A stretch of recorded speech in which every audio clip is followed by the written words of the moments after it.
The Big Small Business Show is proudly brought to you by SAICA. Choose a difference maker, choose a chartered accountant. The Big Small Business Show, proudly sponsored by MTN Business.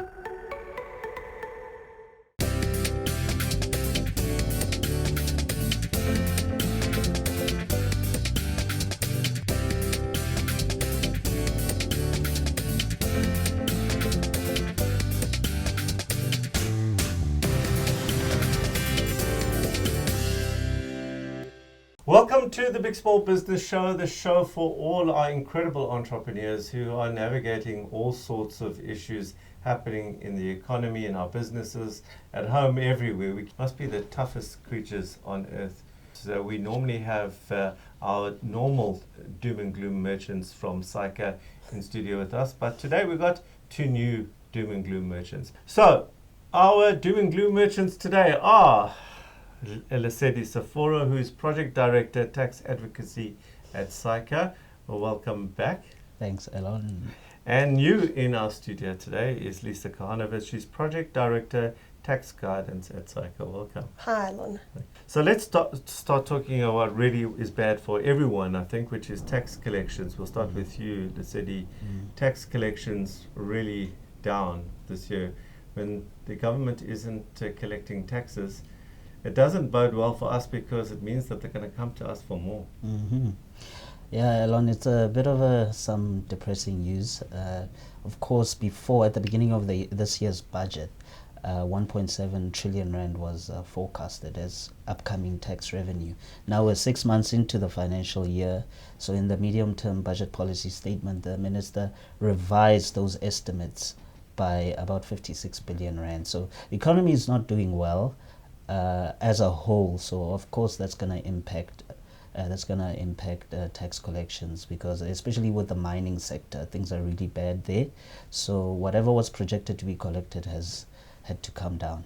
And so can if we look at our economy relative to other economies our size, are we paying more tax relative to those economies or less tax? Well, there's a thing called a tax to GDP ratio that determines, okay, how much tax are we collecting relative to our economy, our GDP. So before, that's one of the things we used to warn about at SAICA previous budget cycles, that our tax to GDP ratio was too high. It was about 27%, but right now it's gone down. So in a sense, that's good news because it's lower, but it's lower because we're collecting less taxes. So maybe that's more concerning. Yeah, and then if you follow on from collecting less taxes, as I mentioned earlier, do you think there's an expectation in the market for an increase in tax rate, both on a personal and a corporate tax rate? Well, no, because we're not doing too well, and you don't want to tax too much. You don't want to overtax because then investors start pulling out and then going elsewhere. So it's a fine balancing line there. Yeah. So what's the solution? Just to borrow more? I mean, that's not a solution. Or is it to change policies? Well, we won't ask you that. Let's talk about policies now. Let's talk to you, Lisa, about the fact that we were grey listed as a country. We've had previous interviews with SAICA on what happened there. Has there been any development since? Yes, so the major development that has been taking place and actually started already in 2022 from a tax perspective is an increase focused on the beneficial owners of trusts. FATF, when they announced the grey listing, they had actually said that a lot of these financial crimes utilize trusts in their structures.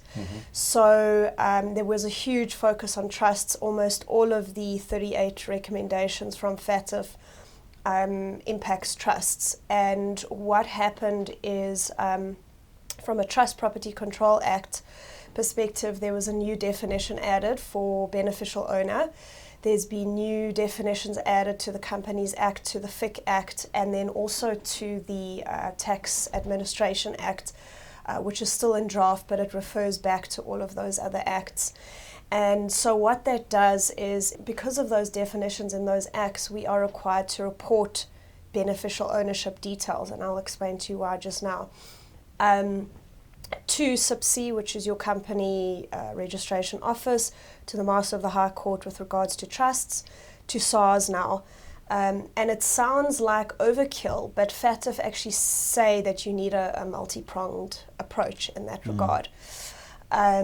So, people are scrambling to get all of this information. Often your beneficial owner will not give you an ID number, so how do you disclose that? And then obviously they want to know what taxable amounts have been declared to those beneficial owners, and non-taxable amounts, and the trust financial flows. And all of these organizations are going to compare this information amongst one another just to check that everything is correct. And it's a huge amount of work, especially for family trusts. Basically, what will happen is SARS will be able to see if there's been amounts that should have been taxed and have not been taxed. So that is their focus. They want to know where the beneficial owners are sitting. They want to know what amounts they're receiving, and that is in line with FATF's requirements. So there has been a lot of work done there. Yeah, just for more context, backtracking a bit, one of the reasons we agree is that FATF released a report on South Africa. Yes. And of course, this has to do with terrorist financing and those kinds of things. So they noticed that, look, South Africa, with various entity types, trusts, companies, it's difficult to know who's the ultimate owner of these entities. So you're going to have to change your laws so that, for instance, with a company before, they couldn't tell who was the shareholder.